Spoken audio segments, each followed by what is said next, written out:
देखिए, हम लोग कक्षा 10 की गणित पढ़ रहे हैं। अध्याय 3 दो चर वाले रैखिक समीकरण। आपके अध्याय का नाम है प्रश्नावली 3.1 है। हम लोग क्वेश्चन नंबर 4 को सॉल्व कर रहे हैं। इसमें कुल 4 क्वेश्चन दिए गए थे। पहले क्वेश्चन को हम लोगों ने जस्ट पिछले वीडियो में पढ़ा। अब हम क्वेश्चन नंबर 2 की बात करेंगे यहाँ पे। उससे पहले हम इस पूरे क्वेश्चन को एक बार अच्छे से पढ़ लेते हैं। निम्न रैखिक समीकरणों के युग्मों में से कौन से युग्म संगत या असंगत हैं? इस ऑब्लिक का चिन्ह है, इसका मतलब होता है या। यदि संगत हैं तो ग्राफीय विधि से हल ज्ञात कीजिए। तो आइए हम लोग, यह जो रैखिक समीकरणों का युग्म दिया गया है, युग्म का मतलब जोड़ा होता है। दो रैखिक समीकरण दिए गए हैं, दोनों मिलके क्या बना रहे हैं? युग्म बना रहे हैं। तो आइए हम लोग क्वेश्चन नंबर 2 को लगाते हैं। क्वेश्चन नंबर 2 को 4 का 2। पहला समीकरण यहाँ पे है x माइनस वाई बराबर 8 है। दूसरा समीकरण है हमारा 3x माइनस 3y बराबर 16। अब देखिए, ये दो रैखिक समीकरण युग्म के रूप में दिए गए हैं। अब इनको सबसे पहले हम इनके सही फॉर्मेट में लिखेंगे। सही फॉर्मेट में कैसे होगा? x माइनस वाई जो हमारा 8 बराबर की दाहिनी ओर है, उसको हम बाईं ओर ले लेते हैं। तो आपका प्लस 8 है बराबर की दाहिनी ओर, इस तरफ आएगा बाईं ओर, तो माइनस 8 हो जाएगा बराबर 0। अब यह हमारा सही रूप में पहला समीकरण यह हो गया।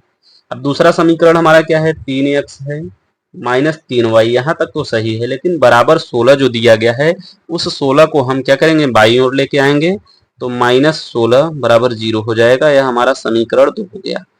अब इस समीकरण 1 और 2 से हम a1 a2 b1 b2 c1 c2 को निकालेंगे। अब समीकरण 1 से हमको क्या क्या मिलेगा? a1 मिलेगा, b1 मिलेगा और c1 मिलेगा। तो हम इनके वैल्यू को रखते हैं। a1 क्या होगा? x का गुणांक यानी कि 1 के बराबर है। b1 हमारा y का गुणांक है जो है -1, कुछ नहीं है, एक छिपा है, यहाँ पे प्लस था इसलिए +1 हुआ, यहाँ पे -y है तो यानी कि -1। अब c1 हमारा क्या हो जाएगा? -8। यह हमारा a1 b1 c1 निकल के आ गया। अब हमारा a2 b2 और c2 कहाँ से मिलेगा हमको? समीकरण 2 से। तो a2 जो है हमारा क्या होगा? x का गुणांक 3। b2 हमारा क्या होगा? यहाँ पे -3 यानी y का गुणांक समीकरण 2 से हम लोग निकाल रहे हैं। c2 हमारा हो जाएगा -16। अब हमने a1 a2 b1 b2 और c1 c2 का मान निकाल लिया। अब हम क्या करेंगे? इन अनुपातों का, इन गुणांकों के अनुपातों का तुलना करेंगे। तो तुलना कैसे करते हैं आइए देखते हैं हम लोग। तो a1 अपान a2 बराबर b1 अपान b2। अभी हम इस फार्मूले को यहीं पर छोड़ते हैं। a1 अपान a2 बराबर b1 अपान b2 के अनुपात को हम लोग चेक करते हैं, क्या यह आपस में बराबर हैं?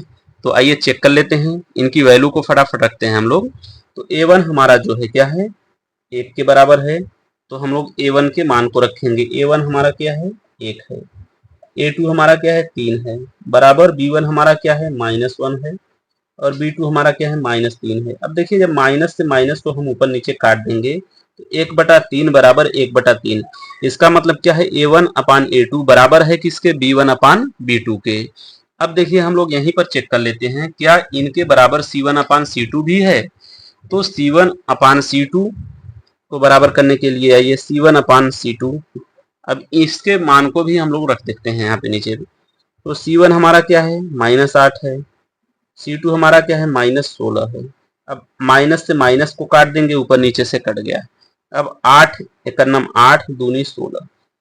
अब देख रहे हैं यहाँ पे a1 अपान a2 की वैल्यू 1/3 निकल के आई थी। b1 अपान b2 की वैल्यू कितनी निकल के आई थी? 1/3।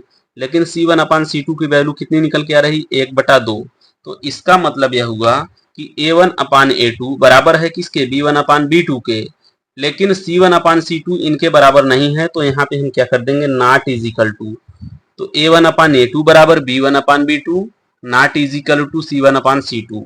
तो इस कंडीशन में क्या होता है? जब ऐसा समीकरण बनता है तो इसका मतलब यह होता है कि दोनों समीकरण, दोनों रैखिक समीकरणों के जो युग्म दिए गए हैं, दोनों एक दूसरे के समांतर हैं। एक दूसरे के समांतर मतलब कुछ इस तरीके से, एक दूसरे को कहीं पर भी टच नहीं करेंगे। जब कहीं पर एक दूसरे को टच नहीं करेंगे तो इसका मतलब यह क्या है? एक दूसरे के असंगत हैं। असंगत हैं तो यहाँ पे क्या होगा, असंगत हैं, तो यहाँ पे हम कहेंगे रैखिक